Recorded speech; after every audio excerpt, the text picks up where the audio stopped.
오늘은 우연인 듯 우연 아닌 하나님 섭리라는 말씀 제목으로 함께 은혜 나누기 원합니다. 사실 원래 생각했던 말씀 제목은 조금 더 길었습니다. 그런데 이 긴 걸 다 주보에 실자니 너무 민폐인 것 같아서 조금 줄였습니다. 원래 정하고자 했던 제목은 우연인 듯 우연 아닌 우연 같은 하나님 섭리. 뭐가 비슷하죠? 네, 이 제목을 듣고 노래 한 곡이 떠오르신다면 MZ세대까지는 아니겠지만 나름 신세대일 것으로 생각합니다.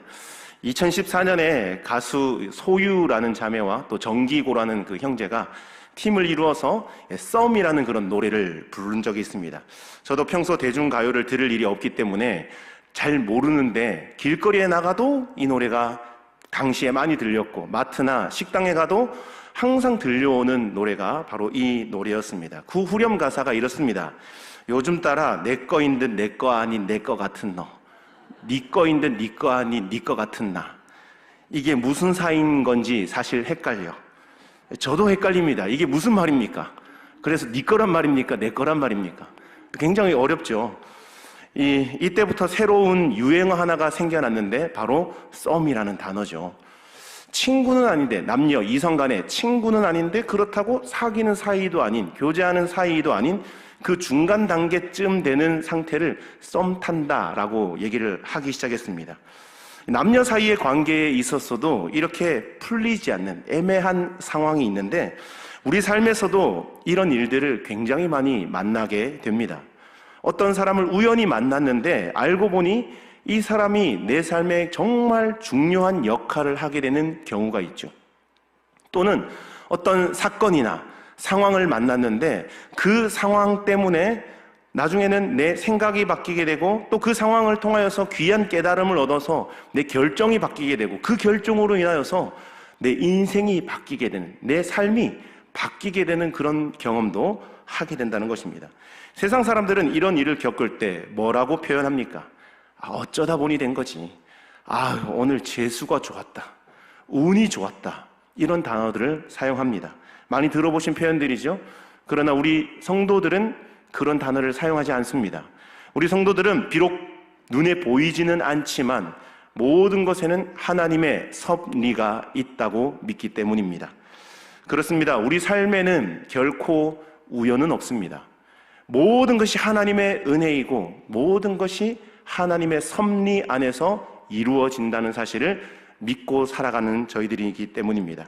우리는 계속해서 이 에스더서를 살펴보고 있는데 비록 눈에 보이지는 않지만 또 하나님이라는 단어가 단 한 번도 등장하지는 않지만 모든 사건과 인물을 통솔하여서 이 이야기를 이끌어 가시는 분이 바로 하나님이라는 것을 느낄 수 있고 또 믿고 있습니다. 에스더의 이 전체 구조를 살펴보면 공통된 배경이 있습니다. 그것은 바로 잔치라는 배경이죠. 에스더서는 잔치를 중심으로 스토리가 계속 이어지고 전개가 됩니다. 좀 쉽게 비유하면 이 잔치 이야기가 햄버거 구조를 이루고 있다라고 생각을 하시면 굉장히 이해가 쉽겠죠. 햄버거를 한번 떠올려 보실까요? 가장 윗면과 아랫면에 무엇이 깔리죠? 빵입니다. 빵. 벌써부터 고기가 나오면 안 되죠. 아무리 고기가 좋으셔도 제일 윗과 아랫면에는 빵이 들어갑니다. 이 빵의 역할을 하는 것이 무엇이냐? 1장의 수산성 귀족들의 잔치, 9장에서 마지막 우리 유대인들의 불임절 잔치가 위아래로 마주보고 있습니다. 그리고 그 빵 사이에 뭐가 들어갑니까? 채소, 야채 들어가죠. 이 채소 역할을 하는 부분이 2장에 나오는 에스더가 왕후로 즉위하는 잔치, 즉위식이 나오고 8장에 나오는 모르드게의 제상 즉위 잔치가 또 서로 마주보고 있습니다. 그리고 그 다음에 깔리는 게 치즈이든 이렇게 과일이든 토마토든 뭐가 들어가겠죠? 그 다음으로 마주보는 게 5장에 소개된 에스더가 열었던 첫 번째 왕과 하만을 위한 잔치. 그리고 오늘 6장이죠. 다음 주에 다음번에 보게 될 7장에 나오는 에스더가 배설하게 되는 두 번째 왕과 하만을 위한 잔치가 또 서로 마주보고 있습니다. 이렇게 쭉 햄버거 구조를 이어가고 있는데 그 중에 이 햄버거에서 패티 역할을 하는 가장 중요한 장이 바로 오늘 이 6장이죠. 가장 중간에 끼어 있습니다. 그래서 샌드위치 구조다 혹은 햄버거 구조다 이렇게 설명들을 많이 하죠. 드라마로 치면 오늘 이 6장이 가장 재미있고 최고 시청률을 기록할 만큼 중요한 장이라고 볼 수 있습니다. 여러분 궁금하지 않습니까? 같이 한번 들어가 보도록 하겠습니다. 먼저 6장 1절을 다시 한번 읽어보겠습니다. 제가 한번 읽습니다. 그날 밤에 왕이 잠이 오지 아니하므로 명령하여 역대 일기를 가져다가 자기 앞에서 읽히더니, 네, 시작이 어떻게 되죠? 그날 밤에 라는 단어로 시작됩니다. 그날 밤은 어떤 밤일까요? 에스더의 입장에서는 그날 밤이 바로 첫 번째 잔치를 열고 아하수에로 왕을 돌려보내었던 그 밤입니다. 왕이시여, 내일 다시 잔치를 열 테니 내일 다시 한 번 더 찾아오십시오. 내일 오시면 제가 원하는 것을 말씀드리겠습니다 라고 말을 하고 이 왕을 돌려보내었던 밤입니다. 이 에스더가 잠이 올까요? 안 올까요? 잠이 안 오겠죠. 지금 내일 다시 한 번 더 오라고 말씀은 했는데 굉장히 마음 가운데 떨림이 있지 않겠습니까? 왕이 과연 올까? 왕의 마음이 변하면 어떡하지? 나름대로의 여러 가지 고민과 생각으로 잠 못 이루는 밤을 지새웠을 것입니다. 그리고 또 그날 밤이라고 하는 것은 어떤 밤입니까? 바로 앞장인 5장에서 살펴본 것처럼 하만이 모르드게를 죽이기로 작정하고 자기 집 마당에 20m가 넘는 장대를 세운 밤이 그날 밤입니다. 하만이 잠이 올까요? 안 올까요? 하만도 잠이 안 올 겁니다. 내일 날이 밝으면 왕에게 빨리 달려가서 이 모르드게를 죽일 수 있는 권한을 받아서 이 왕에게 허락을, 청원을 받아서 두 번째 잔치에 가기 전에 마음 편하게 기분 좋게 저 모르드게, 눈에 가시 같은 모르드게 죽이고 두 번째 잔치에 가야겠다라는 그 들뜬 마음에, 생각에 잠을 이루지 못했을 것입니다. 그래요. 에스더와 하만이 잠을 못 이루는 것은 충분히 이해가 됩니다. 그런데 오늘 6장 1절 보시면 굉장히 생뚱맞은 사람이 잠을 못 이루고 있습니다. 누가 잠이 안 옵니까? 왕이 잠이 오지 아니하므로 기록합니다. 아무 상관없는 왕이 지금 잠을 못 이루고 있습니다. 원문 그대로를 직역하면 왕에게서 잠이 달아났다, 이렇게 해석하는 것이 가장 정확합니다. 왕에게서 잠이 달아났다. 아무 이유 없이 왕이 잠이 오지 않습니다. 바로 이것이 하나님의 섭리인 줄 믿습니다. 하나님이 딱 개입하시니까 왕에게서 잠이 사라집니다.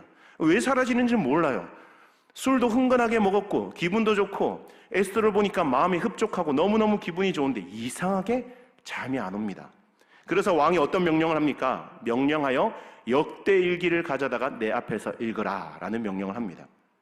이렇게 왕의 명령을 따라 신하가 역대 일기를 가지고 왔는데 하필이면 펴서 읽은 부분이 오늘 6장 2절에 기록된 이 사건 하나를 읽게 됩니다.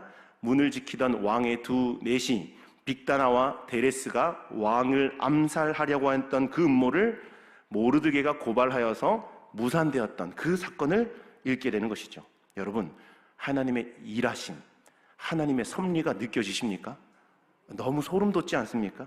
그 수많은 역대 일기 책들 중에 한 권을 딱 짚고 펴서 읽었는데 읽은 곳이 어디라고요? 최근도 아니고 5년 전에 일어났었던 그 사건, 5년 전에 왕의 암살을 모르드게가 막았다는 그 기록을 읽게 된 것입니다. 그러니까 이 왕이 들으면서 5년 전에 그런 일이 있었어? 그러면서 신하에게 묻습니다. 3절에 내가 그 일로 모르드게에게 어떤 관작을 베풀었느냐 묻습니다. 고대 기록을 보면 왕의 암살을 막은 사람에게는 최고의 대우를 해주게 되어 있습니다. 왜 그렇습니까? 고대 왕실에서는 암살이 굉장히 빈번하게 일어났기 때문입니다. 음식에 독을 타서 죽이기도 하고, 왕이 먹는 그 술에다가 독을 타서 죽이기도 하고, 조용히 역사 뒤로 사라지는 일들이 너무나 비일비재하게 일어났던 것이죠. 그래서 역사를 보면 서양 역사뿐만 아니라 우리나라의 역사에도 보면요, 5년, 10년 그 사이에 왕이 몇십 명씩 바뀌는 일이 일어납니다. 왜냐하면 다 독살을 당하든지 암살을 당하든지 죽었던 것이죠. 그런데 이러한 암살의 위기를 막았다? 이건 최고의 대우를 해줘야 마땅한 것입니다. 그래서 왕이 어떤 상을 내렸냐 묻자 신하가 뭐라고 대답합니까? 신하들이 대답하되 아무것도 베풀지 아니하였나이다 하니라. 이렇게 대답합니다. 왕이 적지 않은 충격을 받았습니다. 아니, 최고의 대우를 해줘야 그것을 본받아서 다음에 또 이런 암살의 위기가 있으면 또 막아줄 텐데, 자기가 죽을 그 위기를 또 누군가가 막아줄 텐데, 그런데 아무런 대우를 안 해줬단 말이야? 여기에 큰 충격을 받게 됩니다. 그런데 여러분, 이 또한 하나님의 섭리라는 것을 발견하셨습니까? 살다 보면 하나님께서 잊혀지게 만드는 사건이 있습니다. 우리가 했던 헌신, 우리가 했던 봉사와 우리가 섬겼던 그 모든 것들, 이런 것들을 하나님이 잊으신 것처럼 보일 때가 있습니다. 그런데 그것은 하나님이 잊으신 것이 아니라 나중에 뒤에 가서 가장 적합한 때에 사용하시려고 킵해 두신 것입니다. 잠깐 보관해 둔 것이죠. 결정적일 때 나의 헌신, 나의 봉사를 사용해서 하나님의 일을 이끌어 가시려고 때가 될 때까지 잠시 보관해 두신 것입니다. 그러니까 사람들이 내가 하는 나의 헌신, 나의 섬김, 나의 봉사, 이거 몰라준다고 해서 분노하고 막 화내하고 섭섭해할 필요가 있습니까? 없습니까? 없습니다. 하나님이 다 알고 계십니다. 오늘 말씀 보십시오. 아주 결정적일 때 우연히 이 책을 집어서 읽게 했는데 모르드게가 이렇게 서운한 일이 있었는데 5년 동안 나에게 아무 말도 안 했단 말이야. 야, 이 모르드게 다시 봤네. 진 면모를 다시 한번 보게 만드는 거죠. 담임 목사님께서도 자주 이런 말씀하시죠. 억울하면 지는 거다. 억울할 거 하나도 없다. 가끔씩 모함을 당하거나 사실은 그게 아닌데 누군가에게 이렇게 좀 오해를 받을 때가 있죠. 그런데 그 오해하고 있는 당사자에게 찾아가서 사실은 그게 아니고 진실은 이렇고 저렇고 얘기할 필요가 없다는 겁니다. 그 얘기를 해본들 오해하고 있는 사람이 이해하겠습니까? 아니죠. 그것이 진짜 진실이라면 시간이 지나서 때가 되면 반드시 밝혀지게 됩니다. 그렇기 때문에 진실은 어떻고 사실은 어떻고 변명할 이유가 조금도 없다는 거죠. 만약 모르드게가 그때 당시 5년 전에 공을 세웠는데 아무런 대우를 해주지 않았다고 해서 왕에게 찾아가서 왕이시여, 제가 사실은 이 두 사람이 암살을 역모했는데 제가 발견해서 고소해서 고발해서 이게 무산이 됐습니다. 그렇게 왕에게 직접 찾아가서 이야기를 했다면 당시에는 적지 않은 대우를 받았겠죠. 그런데 한 민족을 구하는 역사적인 인물로 쓰임받지는 못했을 것입니다. 하나님은 때를 기다리셨다가 때를 만들어서 그 때를 사용하시는 줄 믿습니다. 평소에 왕이 모르드게를 어떻게 생각했는지 모르지만 가장 결정적인 순간에 모르드게 쪽으로 마음을 완전히 다 쏠리게 만드는 그 역사, 바로 이것이 하나님의 일하는 방식입니다. 그런데 여기까지 오면서 여러분도 느끼셨겠지만 하나님이라는 단어가 한 번도 안 나왔죠. 앞으로도 안 나옵니다. 에스더에서는 하나님이라는 단어 자체가 한 번도 나오지 않습니다. 대신에 어떤 단어들이 반복적으로 많이 사용이 되냐면 마침, 우연히, 이런 단어가 계속 등장하죠. 하나님이 보이는 방식으로 일하시면 우리는 그것을 기적이라고 표현합니다. 기적. 하나님이 일하셨다고 알 수 있는 방식, 종교적인 방식이죠. 그러면 하나님이 보이지 않는 방식으로 일하시는 것을 뭐라고 할까요? 그걸 섭리라고 합니다. 하나님이 보이지 않는 방식으로 우리를 도우시고 일하시는데 이때 입고 오시는 옷이 바로 우연이라고 하는 옷을 입고 오십니다. 우연과 우연이 계속 중첩되고 쌓입니다. 우연히 일어나는 일들이 계속 일어나면서 하나님이 우리의 삶 속에 개입하십니다. 오늘도 마찬가지입니다. 본문에 보니까 왕이 잠이 안 와요. 우연히 역대 일기를 읽어보라고 했는데 마침 신하가 꺼내서 읽은 부분이 5년 전 모르드게 사건이었습니다. 이 모든 일들이 전부 다 우연과 우연이 계속 중첩되면서 일어나는 일이었다는 것이죠. 하나님께서 우연이라는 방식으로 보이지 않게 일하시고 있다는 것을 우리는 알 수 있습니다. 그런데 우리와 같지 않게 믿음이 없는 사람들은 아까도 얘기했듯이 운이 좋았다, 어쩌다 보니 이 타이밍이 잘 맞아서 이렇게 그 전문 용어 있죠, 아다리가 잘 맞아서 이렇게 얘기하죠. 아니죠. 이 모든 것은 하나님의 섭리 안에, 하나님의 시간표 안에, 하나님의 계획 안에 철저하게 하나님 뜻 안에서 이루어지는 일이라는 것을 우리가 믿을 수 있기를 바랍니다. 하나님께서 여전히 이 비종교적 방식으로 이 땅을 이끌어 나가고 계신다는 믿음의 눈으로 보면 이 모든 것들은 우연이 아닌 필연인 줄 믿습니다. 만약에 그날 왕이 평소처럼 그냥 술에 취해서 깊은 잠에 골아 떨어졌다면, 혹은 신하가 꺼내서 읽은 역대일기가 그 사건이 기록되어 있는 책이 아닌 다른 책이었다면, 아니면 그 책이었다 하더라도 그 부분이 아니었다면 역사는 완전히 바뀌게 되는 것입니다. 그러니까 이것은 하나님께서 우연을 가장해서 찾아오시는 방식, 이것이 하나님이 비종교적으로 세상을 다루시는 방식이라는 것입니다. 다시 본문으로 돌아와서 모르드게의 사건으로 충격을 받은 왕은 사람을 찾죠. 밖에 누구 없느냐? 그렇게 찾았을 때에 자신의 명령을 수행할 한 이제 신하를 찾습니다. 4절 말씀을 제가 다시 한번 읽어보겠습니다. 왕이 이르되 누가 뜰에 있느냐 하매 마침 하만이 자기가 세운 나무에 모르드게 달기를 왕께 구하고자 하여 왕궁 바깥들에 이른지라. 여기도 강조했던 부사가 사용되죠. 마침 하만이 이 새벽에 와 있는 겁니다. 왜 와 있습니까? 두 번째 잔치에 참석하기 전에 왕에게 허락을 받아서 모르드게를 나무에 꽂아서 죽이고 기분 좋게 눈의 가시를 다 제거하고 가겠다라는 그 마음으로 밤에 잠도 안 자고 지금 새벽부터 왕궁 뜰에 와 있는 것입니다. 이쯤 되면 하만도 참 열심히 사는 인물이죠. 정말 열정적으로 열심히 뭔가 하나 하면 정말 열심히 하는 사람입니다. 그런데 방향이 잘못된 열심을 가지고 사는 사람이죠. 아마 하만은 착각하면서 생각했을 것입니다. 이야, 내 계획도 너무나 완벽한데 타이밍까지 너무 잘 맞아주네. 왕이 나를 부르는 타이밍도 기가 막히다. 내가 마침 할 말이 있었는데, 청할 청원이 있었는데 왕이 또 나를 마침 불러주니 이 얼마나 하늘이 주는 찬스라고 생각했지 않겠습니까? 그렇게 들어갔는데 왕이 또 질문을 합니다. 근데 그 질문 또한 너무너무 흡족합니다. 6절 질문입니다. 하만이 들어오거늘 왕이 묻되 왕이 존귀하게 하기를 원하는 사람에게 어떻게 하여야 하겠느냐. 이 질문을 들은 하만은 여기서 왕이 생각하는 존귀하게 여기는 자를 누구라고 생각할까요? 네, 그건 나야. 바로 나야. 그러면서 착각에 빠집니다. 성경 기자가 이게 착각이라는 것을 정말 깊은 이 심중에 통찰을 하면서 기록을 하죠. 하만이 심중에 이르되, 밖으로 말하지 않았습니다.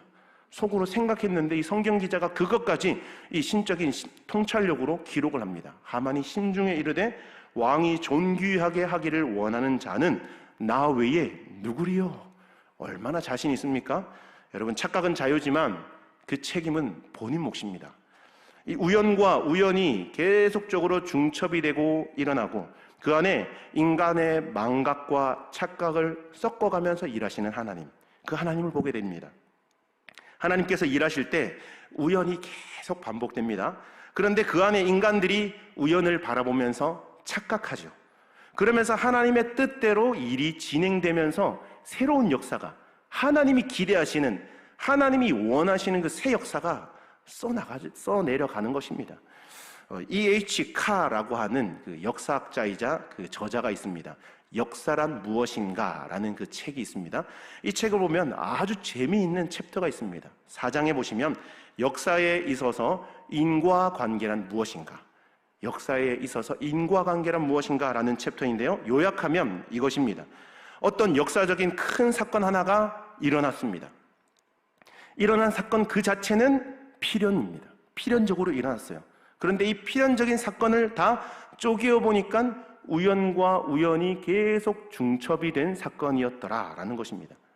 벌써 오래전 사건이죠. 2001년 9월 11일에 미국에 굉장히 충격적인 사건이 하나 터졌죠. 다 기억하십니까? 세계 무역센터 쌍둥이 빌딩이 자살 폭탄 테러범에 의해서 그냥 푹 내려앉는 충격적인 사건이 일어납니다. 이렇게 빌딩이 내려앉은 것은 역사적인 사실이라는 것입니다. 필연이라는 거죠. 그런데 이 일이 어떻게 일어났느냐? 조사를 해보니 전부 우연의 연속이었다는 거예요. 하필 검문소에서 테러리스트들이 들어오는 이것을 체크하지 못했고, 하필 그날 이 테러리스트가 들어오는 검문소에 신입 직원이 앉아 있었다는 것입니다. 바로 전날까지만 해도 베테랑 직원이 잘 능수능란하게 잘 이렇게 업무를 수행했었는데 그 사람이 잘리고, 그날 바로 우연히 그날 신입 직원이 그 자리에 앉아서 업무를 수행했다는 거죠. 그러면 이게 우연히 계속 이어지는데 수화물 폭탄이 평소에는 잘 발견이 되는데 하필 그날 수화물 냄새를 맡는 그 탐지견이 그 개가 배탈이 났다는 거예요. 그래서 이 폭탄물을 탐지하지 못했다는 겁니다.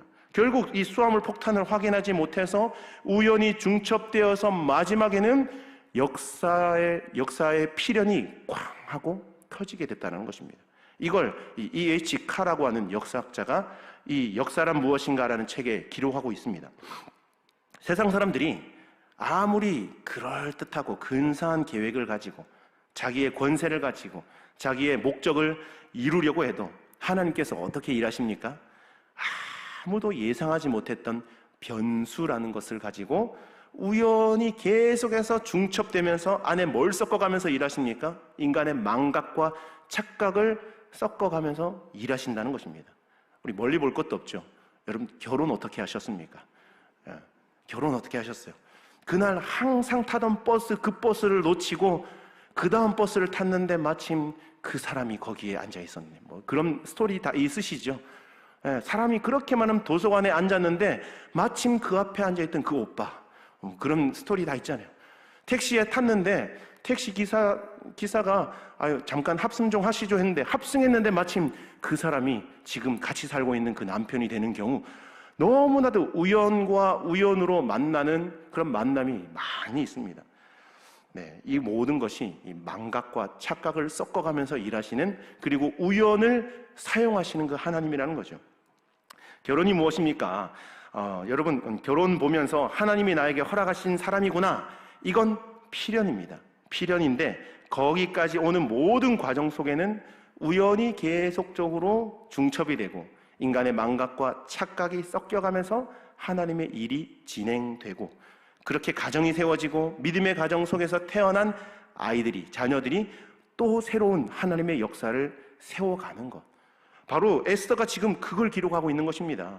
그래서 우리가 세상을 바라볼 때 하나님이 어디 계시냐 이렇게 볼 것이 아니라 하나님께서 여전히 우리에게 우연의 모습으로 망각과 착각을 통해서 일하고 계신다는 것을 바라보면서 소망을 품을 수 있기를 간절히 축원합니다.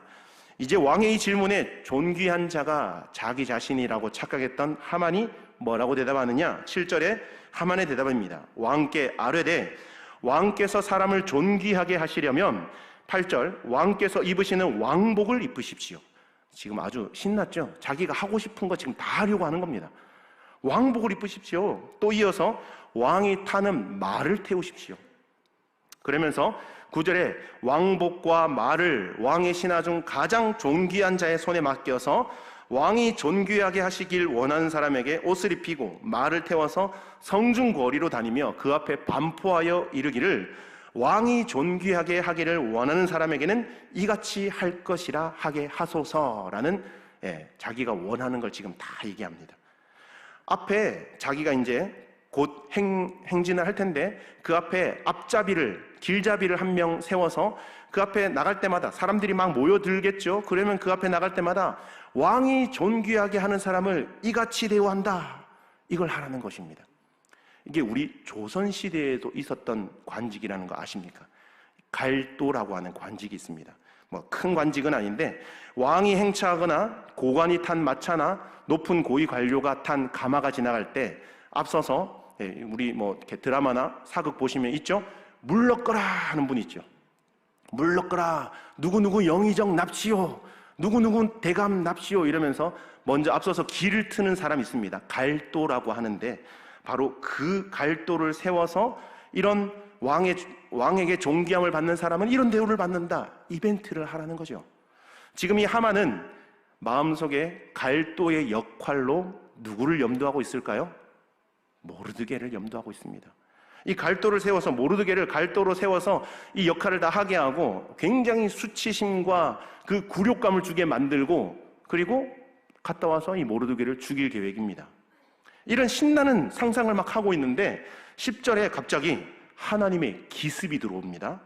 항상 하나님께서 치실 때는요, 기습적으로 굉장히 빠르게 기습적으로 번개처럼 치고 들어오는데 왕이 뭐라고 합니까? 이에 왕이 하만에게 이르되 너는 네 말대로 속히 왕복과 말을 가져다가 대궐 문에 앉은 유다 사람 모르드게에게 행하되 무릇 내가 말한 것에서 조금도 빠짐이 없이 하라. 이쯤 되면 할렐루야가 나오겠죠. 너무너무 감사하고 막 역전의 이 드라마가 지금 여기에서 막 드라마로 치면 박수가 나오는 지금 장면입니다. 그죠? 하만이 청천벽력 같은 소리를 듣습니다.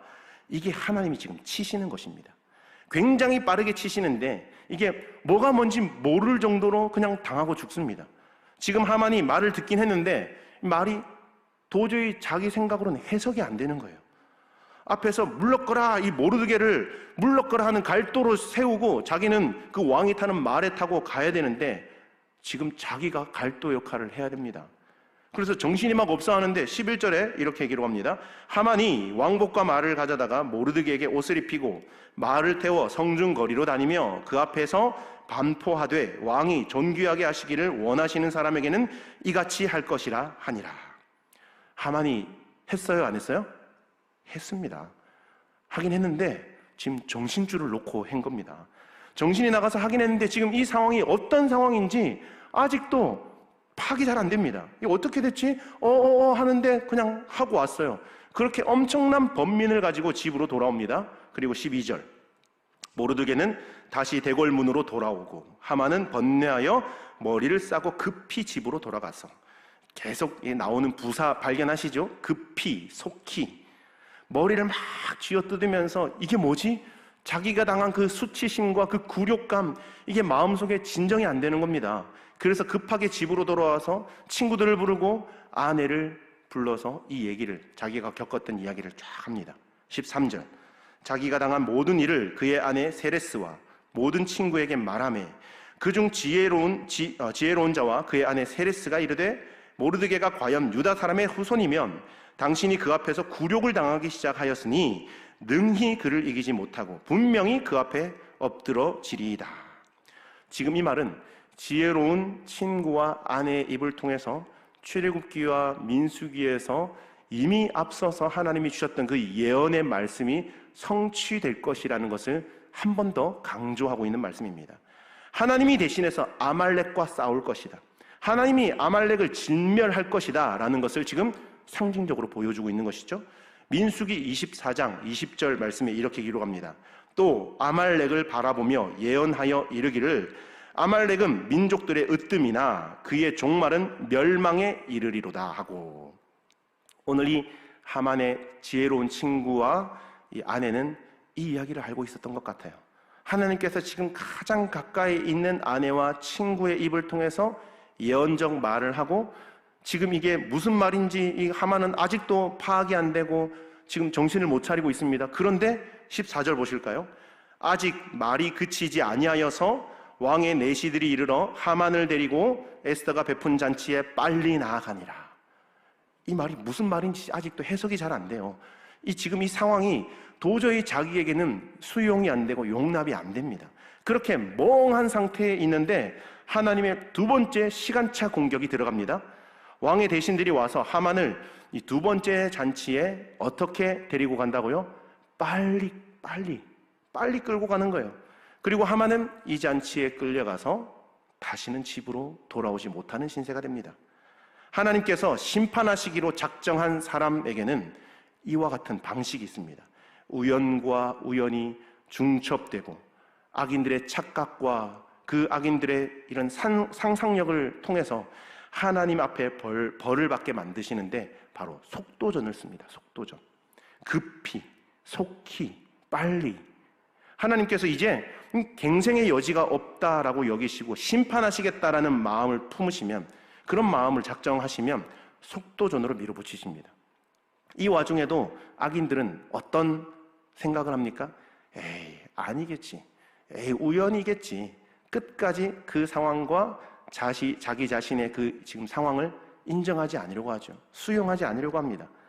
그렇게 자기 내면의 악을 계속 고집하고 강화시키다가 결국 하나님께 심판받고 파멸당하는 것입니다. 그렇게 오늘 에스더 6장이 끝이 납니다. 근데 어떻게 끝납니까? 또 부사를 확인하셨죠? 에스더가 베푼 잔치에 빨리 나아가니라. 마지막 이 결론 부분이 굉장히 신속히 진행이 되고 빨리 끝납니다. 하나님이 이제는 하만을 치시기로 결정하시고 움직이신다라는 것을 보여주기 위함인 것이죠. 그것이 빨리, 급히, 속히라는 단어를 통해서 알 수 있는 것입니다. 이렇게 이제 6장이 끝나는데 6장을 통해서 하나님께서 우리에게 무엇을 말씀하시고 있는 걸까? 오늘날 이 사회가 굉장히 비종교적이고 비상식적인 사회 아닙니까? 하나님이 어디 있느냐 물어보는 이 세상에서 어떻게 하나님에 대한 신뢰와 믿음을 가지고 살아갈 것인가?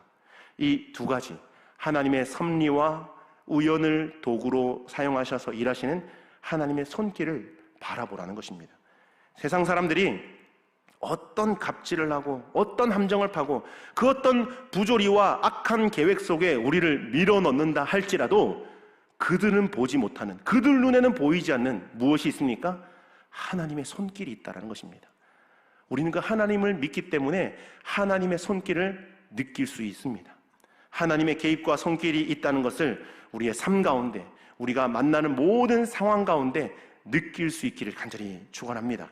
내 주변에 일어나고 있는 다양한 사건, 사고들, 나에게 찾아오는 도무지 이해할 수 없는 고통과 어려운 상황들, 나름대로 충성하고 봉사하고 헌신한다고 했는데 하나님께서 주목하고 계시지 않는 듯한 그런 나름대로의 섭섭한 마음과 그 서운한 마음이 혹시 있습니까? 담임 목사님 말씀처럼 보이지 않아도 있는 것이 있습니다.